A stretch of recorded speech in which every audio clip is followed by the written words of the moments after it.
still. Second. Yeah.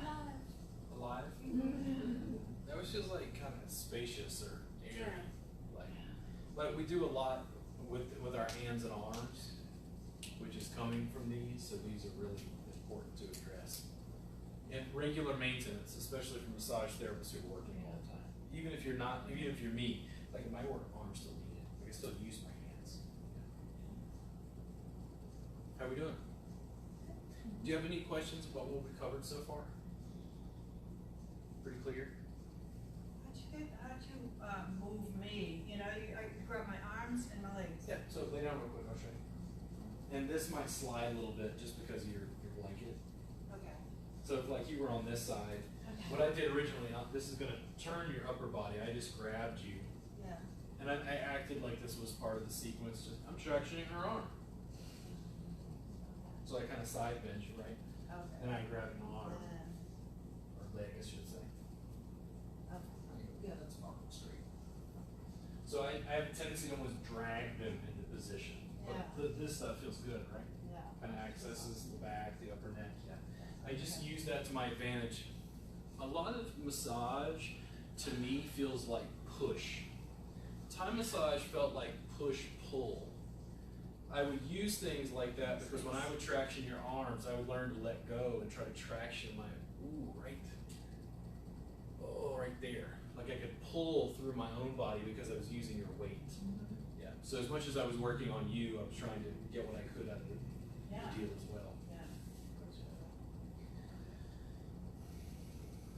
Upper back and neck. She waved. She got it. Me. I don't think that the neck work in this class is really profound.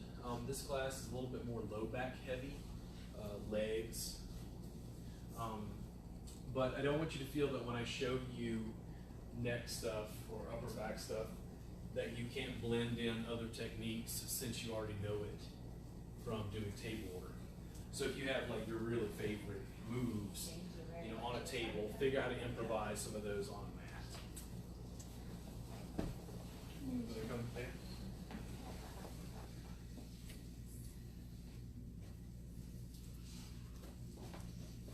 See there. You guys gonna be able to see?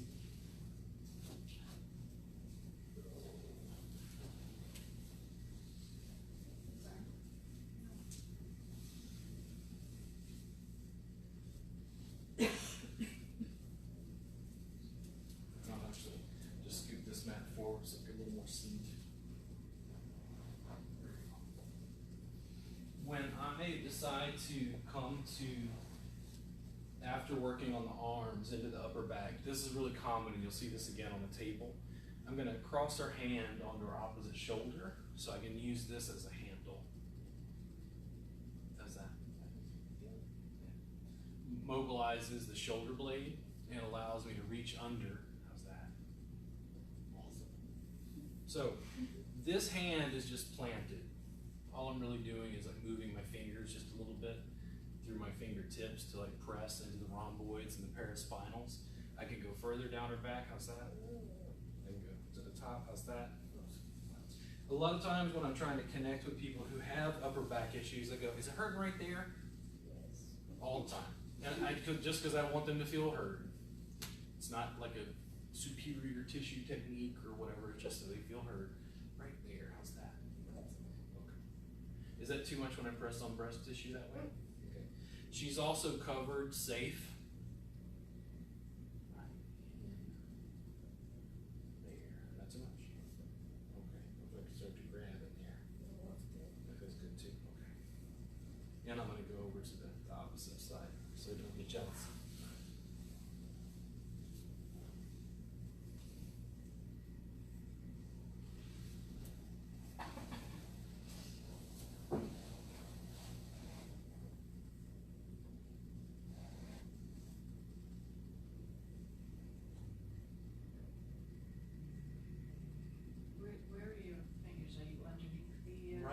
Along the spine. But I could go all the way over to the shoulder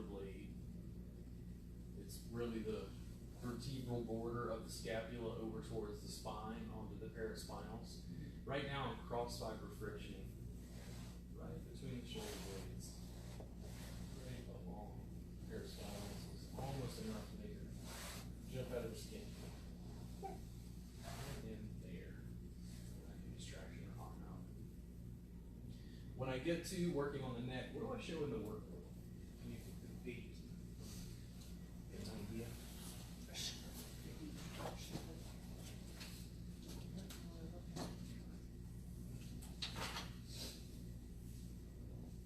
the main sequence. There you go.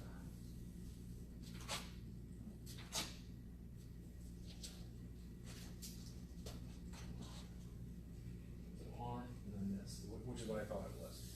I just tractioned a little bit in the neck, some mobilization. I'm going to turn her head to the side just to see what her rotation is. I'm going to reach and give her some length. How's that? That feels good. And all of that movement's nice. Now when I pull with this guy, I'm going to press away with the shoulder. How's that? There we go. I can rotate her any way it feels good. If I can get a good grip through here and sort of slide up or do that, that's fine. How's that? And I go, hey, how about this? What that? How's that? Oh. Why did they say in Texas there's more than one way to skin a cat? And who was skinning cats to find out there was more than one way? Is that too much pressure? Now, it could turn her to the side. In this case, this just looked nice. How's that? That's really nice. So I can use my thumb, loosen my fingers. These are where hands are used, even more so than the arms. Little muscles we can reach into there. In this case, I'm going to turn to the opposite side. Go back to my hands again.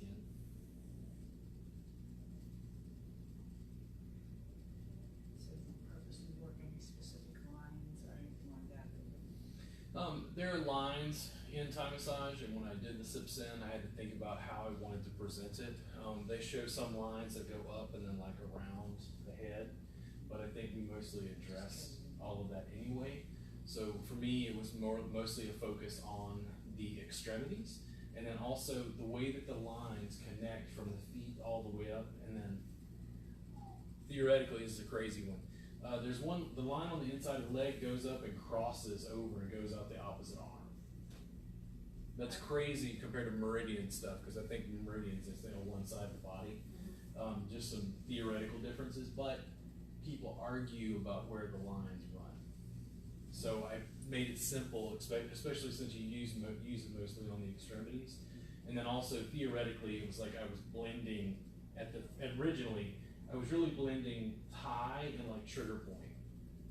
And then I started looking at pain science, and I was like, okay, now they're saying that the body work works, but the reason it works ain't because of what you were taught.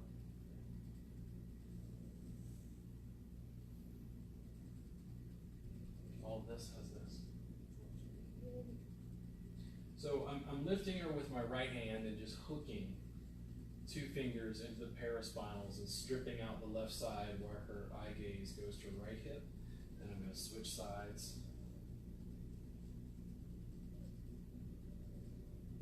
Then in her case, because I think she likes this, I'm going to reach down with one, reach down with the other, balance her on my forearms and do both. How's that? That's awesome. What about this? That's a Nice, how's that? you even got an adjustment. In my low back. Same cavitation. How's that? The air out. How's that? That's good. More this side, more left side. Ooh. More left side. Tighter than that. Right there. Or if I give you a little length this direction. There we go. But just improvising on a theme. In the workbook, I showed this. I'll turn the head to one side, and I want to show you this because this is something we're going to use on the table. I show reaching across, and this can be good. It depends on the person you're working with. I think it's a little bit easier on people who are petite compared to my body size. I'm gonna hook and then slide.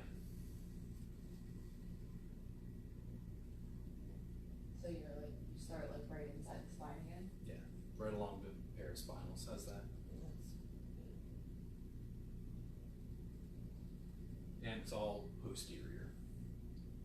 Then you can start doing things like this, like you hook. How's this?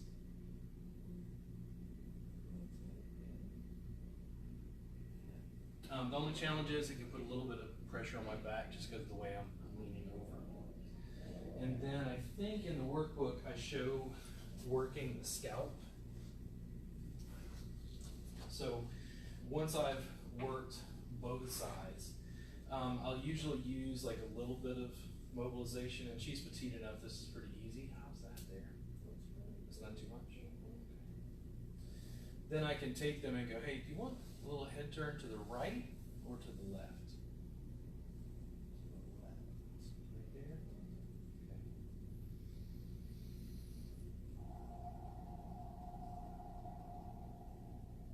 Any traction? So that's one thing. Some people, if they see this in little pieces, video or photo, they think I'm just jamming someone. I think first what I was doing was I'm lifting and lengthening, and lifting and lengthening, and lifting and lengthening, and then I bring them over. When you did had your hand on her forehead, and was turning, you had the traction going on too? To the right, or to the left? Okay, to the right. Does it feel like I have a little traction there? Maybe a little, but not really. Some pull. It's just mobilizing neck muscles. When I bring her to the left or the right, if you put a gun to my head and said, what muscles are those? I'd go, well, there's too many, dude. Like, I gotta go look it up. How's that?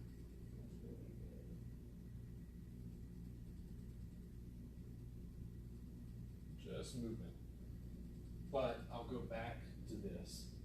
What I don't want you to do is feel like you're forcing. It's more like I'm lengthening and tractioning and then moving.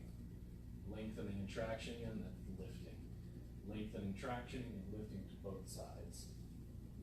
If I decide I want to hook into the suboccipitals, how's that? Oh, how's that right there?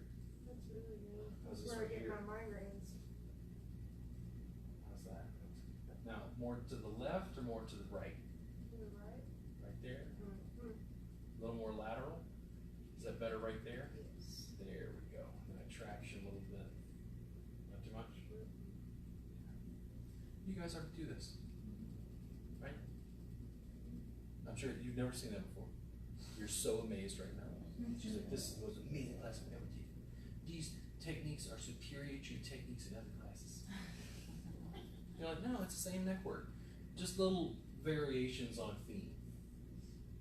And if her head is this way, then I still add in another piece. How's that? Now, to the left or to the right? To the left. Okay, to the left. And a little traction right that way. There we go. How's the shoulder? Add in. Nice. Lengthens levator scapula. Opens up the top of the traps. And I'm using my left fingers to press into the suboccipitals. If I decide to work on the scalp, typically your hair would be down. I'm going to turn it to the side so I can shampoo the back of the scalp. So it feels really nice. If you don't just do me, I'll be angry. If you ever work on me, you gotta work on myself. I don't know why I hold so much tension. I guess I just have long hair. So my scalp's like, ugh. Then I'm going to turn it to the opposite side, same thing. Then usually to center, I'll kind of split over the cheeks, split over the forehead.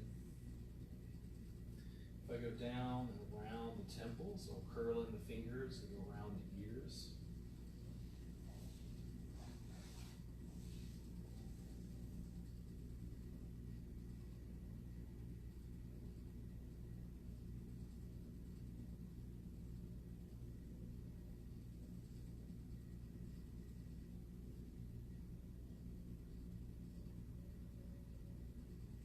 How's that?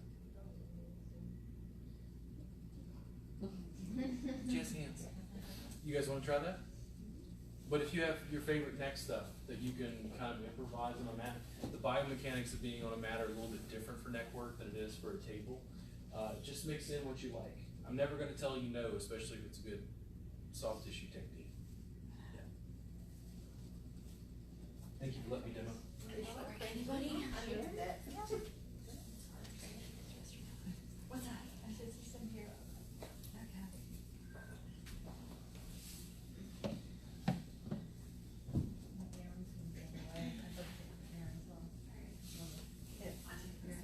Yeah,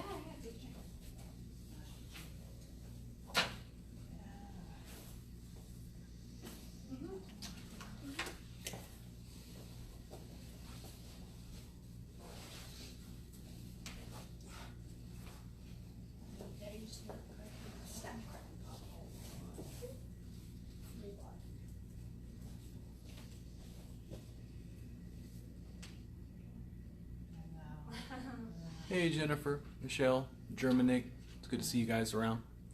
We're doing day 2 of Intro Tie in Dallas, working on the upper back and the neck. If you guys have any questions, you can write down below.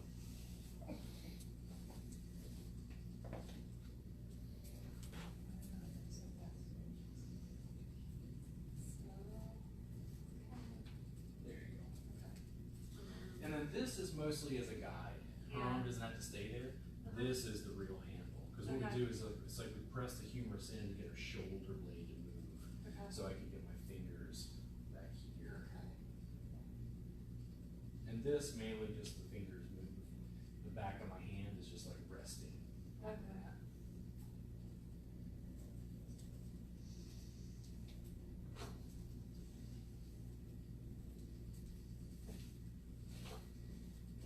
Hey mama, how you doing? Hey everybody, it's my mom. Everybody say hello to my mom, Liz. Hey mom.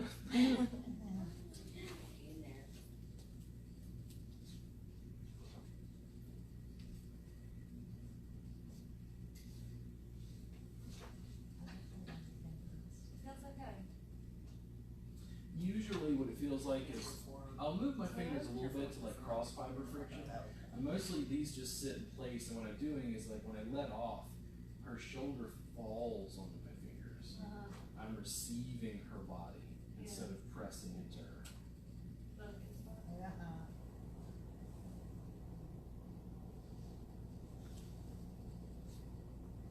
Wait till Karen get back. I am.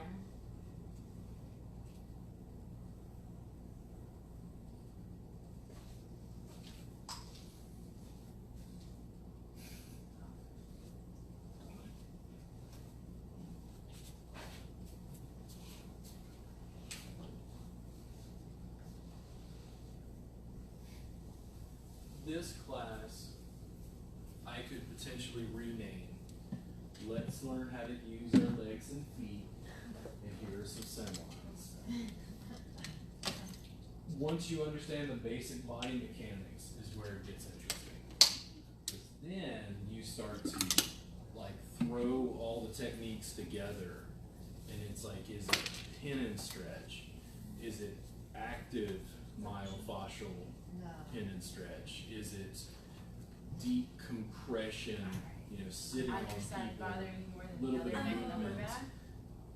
The work Both have issues. becomes infinitely, I think, more fun. And can you switch your hands? Me? Oh, So yeah. try, I think that's gonna be easier. It looked like you were twisting more. Is that easier for you? Maybe a little And you can bit. also change the position of your hips and legs if there's a way to make it more comfortable. Okay, thank you.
this is the shoulder you hurt, right? Yeah. Yeah. You can do it from that position, but you'll probably get more Do you leverage. feel like you want to me the more side. towards your spine, or it doesn't really matter? Like, Usually it would be kneeling.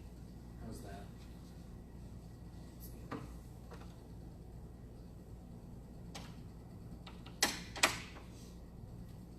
Is that wrong? Just as a position. You probably get more leverage from the side.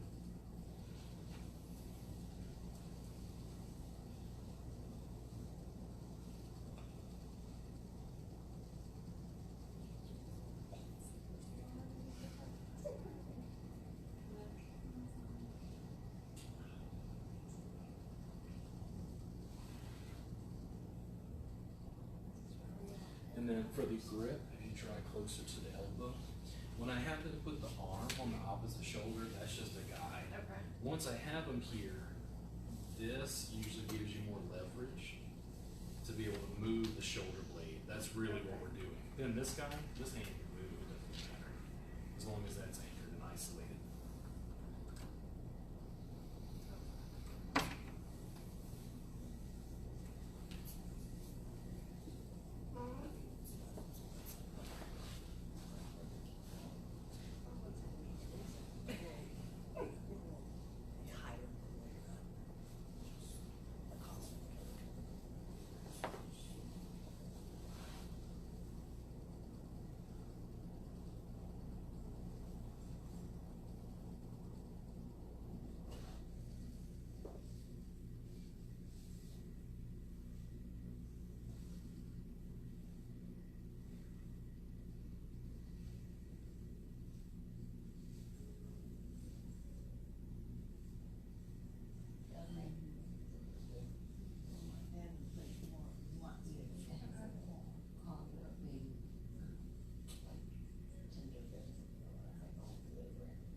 Yeah.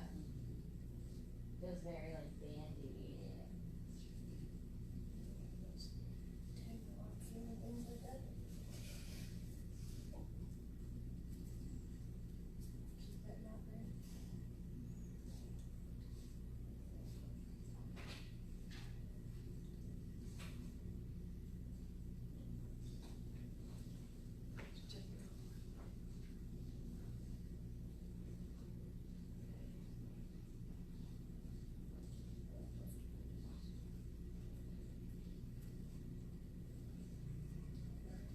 Was it right where you were at?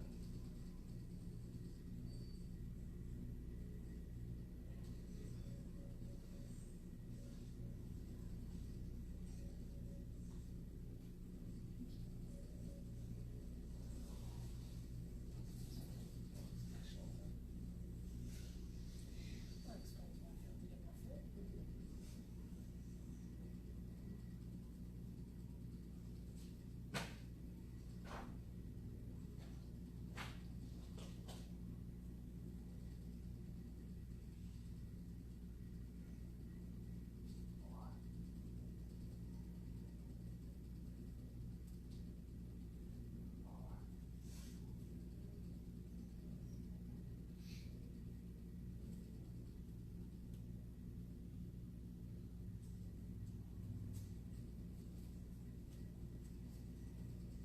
Does that feel too like When wobbly? I'm Nope. Not side bending or mobilizing the neck, you also just pay more attention to their facial expressions and ask for feedback.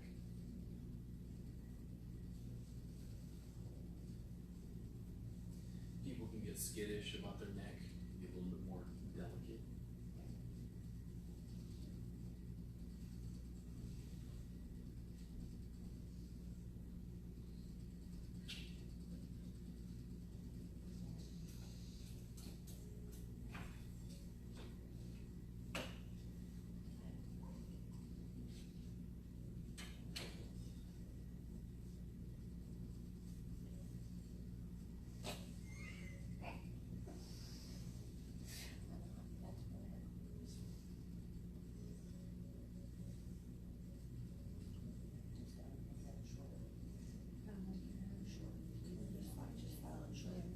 That's okay. In the phase 1 class, which is the MAC class that follows this, we cover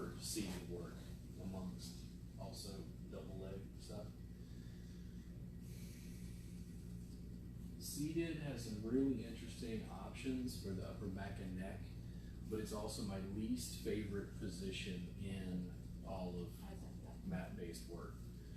And the reason why is because people can't really let their spine go because they have to sit upright. Getting a massage from a seated position only seems to make sense in Western culture when it's chair massage. Then when I show stuff on a chair, I have to improvise mat-based seated time massage for the chair. But the advantage to the seated work is that it's part of the party sequence, which is when you work on people and you press on them and you drink a beer at the same time. The beer is a prop for a party, and then you get everybody to work on everybody, and the time massage jam breaks out. Do you feel like I'm giving it like enough stretch, or do you feel like you can use more? It's good.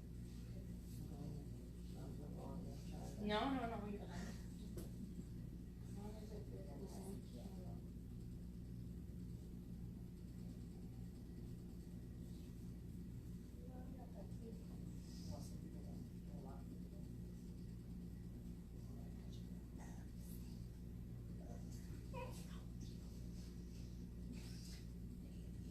I gotta get off of my head.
How do you guys feel about SEM work?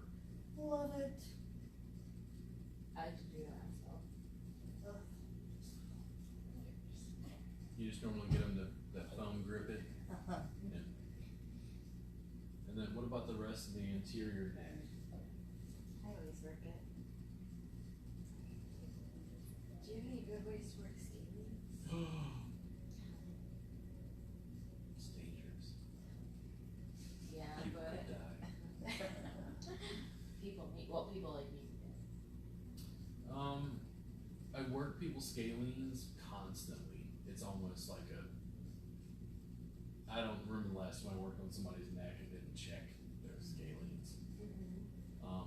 The reason I joke about it is interior neck, and then I think some people would include the scalenes in that. They talk about how dangerous it is. And I think that there are things that are contraindication that if you know enough are just a caution. The more specific you are, the more you have to do research on anatomy and figure out what am I pressing on and how does the person respond to it while I do it. Referred pain does not scare me, but I'm used to seeing it in clients constantly. I work people's scalenes all the time, and when I figured out how to work people's scalenes because of Claire Davies' book, I went, why didn't they teach us this in school? I've had clients come through here for years that needed this, and this is not unsafe. If you know what to do. Yeah, I'm not barreling away with an elbow. Like, it's just my thumb. Well, the first class I ever took in continuing education was for the neck. Yeah. She was very in-depth about that. Cause they try and scare you in massage. And I also think it's because they're teaching a mass number of people and it's hard to go into extreme detail in a 500-hour curriculum. And when I wrote this workbook, I was very cautious when I wrote this because I knew I was distributing it worldwide. And then slowly over time, as I did more and more, I was like, well, but it's video, and video conveys movement and pace, and I get to look at the camera and go, people could die, be careful, you know. So I keep teaching things that are kind of edgy in video, but I also feel like it gives you real-time sound and interaction about what's going on. The other side is I don't want to leave a therapist in a position where they can't work on the scalenes because they don't know anything about it. Like, providing information is what I do. What I do is I find a hole in the educational curriculum for massage therapists and fill it in, pave it, and make money. Their downfall is my gold mine. But do you have problems with your scaling? Yeah, mostly on one side, but And I'm then sure do the other people work side. on your scaling? Only therapists that have a good amount of years of experience have worked on my feelings.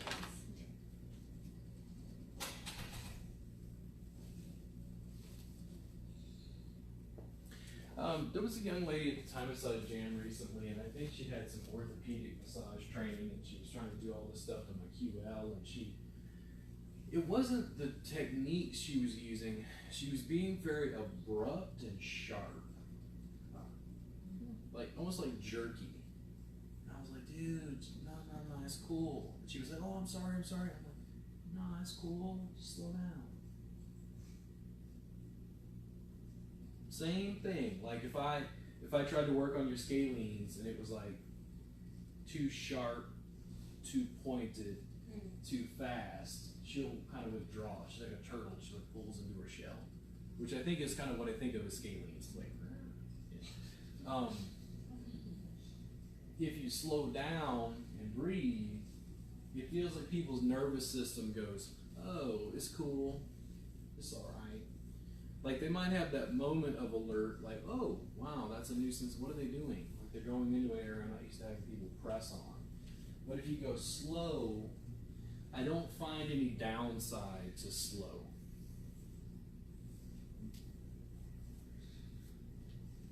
Can I breathe more?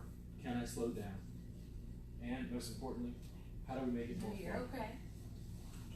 Fun is a big category. I'm trying to do the right one. How'd that feel? Good.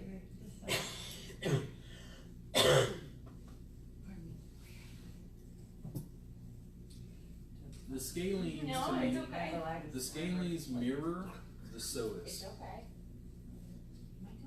Do you like scalp work? Wraps around the spine. I mean, I wonder sometimes if it's like a cervical stability thing. I mean, but I don't Right Like- there. Yeah. here. Like Yeah. mirror images kind of a little Yeah. bit. And I also wonder, because when Claire Davies talks about trigger points in his workbook, he shows the classic That's third okay, I'm pain glad you're patterns I relaxed. see. But I don't know if it actually comes from the scalenes, meaning the muscles themselves, or No, I did especially not. Well, I because the tried it like. scalenes refer pain into the shoulder and down the arm. No. I think that the scalenes are covering up the nerve trunks that go down the arm. So when you're pressing into the scalene, are you accessing that nerve trunk below? I think that might be a clear explanation as to the referred pain patterns I see. But people can literally come in and say, I have tingling in my pinky. And I'm like, where? And I'm like, oh, dude, is they ever getting the ring finger? And they're like, yeah, they're in the two. So it's like ulnar nerve, which then ulnar nerve goes back up the arm through that area of the cervical spine. The whole thing. So it's like if the scalenes are pressing on that nerve trunk, they can feel referred pain all the way down. Yeah. And that's where we have to be mechanics and go, okay, is that from, he feels some tingling, is that from his arm? Is that from his hand, or is that from all the way back in the neck? That's where we have to kind of feel things out.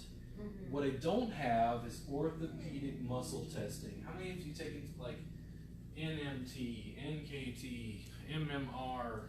Yeah. You like it? I like a lot. Yeah. It adds something that we don't do in massage. Which is? It reinforces muscle activation. And well, in yoga, what I find is the yoga reinforces it with isometrics. Okay. So that's where my thing is. So when it reinforces muscle activation, does that mean like shortening and contracting? Making the brain available for it to communicate. Communicate, okay. It's like a sock. I mean, we're dealing with like, yeah. Yeah. I can talk to well, my brain's not being massaged. Oh, you're fine. When I talked to Walt Fritz, and Walt is kind of my go-to guy, because Walt has in a weird way, he has a similar background to me. He used to teach myofascial release, but he teaches now pain science-informed myofascial release. And when I have questions, Walt's a PT, he knows more than I do. I'll go ask him. And I'll ask Walt about muscle testing, and he's like, Well, I've gotten out of pain because of MAT Sure. on a regular basis. Sure. Where I've done massage, chiropractic, now, and also, so it has my, because I tip my hat. I'm just as limited as anyone else by my own education and experience. What Walt might say is, it might work, but it doesn't work for the reason they think it works. Right. And that's where I go, Thai massage, does Thai massage work? Yes, absolutely, it's wonderful body work. Does it work because of magic Asian energy lines? And that was where I broke camp, and they were like, you can't, I'm like, oh, okay. I just want more, I just want to help people. I don't want to engage in a religious war. I just want to help people. Yeah. So what I encourage you to do is just ask questions. That's all. Be curious. Curious is great, because curious is open. Curious I is think the asking biggest questions. thing that changed my paradigm in my work was because of MAT was this method. I saw this in our world. Everything had to be released. We gotta release it. We gotta release it. And it made me worse every time everyone was trying to release stuff. So I think I had different issues that it didn't work with. So for me, stability around my joint actually helped me more. Mhm. So I don't think everything tight doesn't have to be released. So, but in our world, massage world, that's what everyone says. It's tight, we have to release it. I don't think that's actually accurate. Sometimes I have a hard time distinguishing between something that's tight that shouldn't be tight and just muscle tones of athletes. Right. Is that just how toned your actual And muscle? I have Right. the exact same questions when she's saying tight, and then she said, is tight and tight. Stretch. Tight and stretch. But why is it tight is the question, right? And it gets to this point where the language, it's philosophy. Yeah, As so a philosophy, the language breaks down. It's like, what do you mean by tight? What do you mean by stretched? And if they can't define the terms, all hell breaks loose. Yeah. Because in case we don't have any ground to like have that established actual I took debate. MAT in '06 and that like totally changed what So, we do. in the Massage Entrepreneurs Group, Sean Kitzman practices NKT, or integrated NKT, neurokinetic How does that therapy, feel? Does into it his feel like work. you're too bent? No. Neurokinetic therapy is very controversial for a lot of different reasons. When I talked to Sean in private, he's like, man, I don't remember the last time I put some money on the table and did like tissue work. Like, I'm really just like a mobility coach. I'm like, what is he doing? And I do ask that question because I've not studied NKT. I'm interested in looking at stuff around that to see what's going on, to see what I can apply within my work. Because what I have is really superior methods of mashing. Yes, you do. I call it active myofascial. That's really what I think a lot of that is. Yeah. Call it pin stretch, which is awesome. But what you're talking about with muscle testing and gait, like, I don't know that. Yeah. Yeah. I've got my MAT coming to Denton on Monday. If you want to see. Your MAT was here. My MAT, I have a guy that does MAT Oh, okay. that comes to my space and I set him up with clients. So we had the discussion about craniosacral therapy. What does the pain science community think about craniosacral therapy? Are you the pain science community? Oh, the pain science community doesn't think I'm part of the pain science community because They're like, no, you're creating a modality empire. And I'm like, what's a modality? And they're like, fuck you. And I'm like, no, fuck you, sir. I'm building brand. The fact that you don't understand marketing has nothing to do with my science. They don't like craniosacral therapy. The reason I got into craniosacral therapy was I had TMJ dysfunction from my car accident. And when I was in massage school, they didn't teach us how to, like, I'm like, yeah, it's my jaw, yo, like my head hurts, like there's something wrong. I had braces and a splint and all rubber bands, and they were changing my occlusion and all this stuff. So a lady that I was introduced to was a MILM-trained craniosacral therapist. In one session, she put on gloves, went in and worked on my pterygoids, unwound my mandible, and I sat up off the table and I literally almost pinned her in a corner. It was like, you're going to tell me what you just did, because it feels like you just straightened out my skull. It just feels like you straightened out my head. And she was like, oh, okay, hold on. And she wrote down, Hugh Bill, The Heart of Listening, Visionary Approach to Craniosacral. And I read that book, and it's full of energetics. It's full of chakras and meridians and energy fields and just stuff. But it was also some of the most poetic view of anatomy that I'd ever read. I still recommend it. When people in the pain science community start asking about TMJ work, I'm like, yeah, go read that. And they're like, heresy, that's bullcrap. And I'm like, no, you threw the baby out with the bathwater. Because you guys want to talk about skin stretching, but when somebody does craniosacral therapy and stretches skin, you don't like it because you don't agree with the underlying theory. It's like either the body work works or it don't. And when the body work works, then we say, why does it work that way? Because I'm just interested in making people better. We'll work on the science. We're working on it. We knew that we could select genes and plant certain strains of wheat and get bigger long before we understood genetics. We knew that it worked. It's just why it worked. And then we needed biologists and people to study that. And then I don't think that me teaching you this cancels out other stuff you've learned. If anything, I think it adds nuance to it. It gives you a mat-based alternative to be able to do work. I think it helps the physics. Like I've translated so many things just by the ideas you've showed us. Are you trying to do that one for you? You guys have a good one. Thank you for tuning in and listening to Robert's rants today. I hope you enjoyed the neck and upper back work.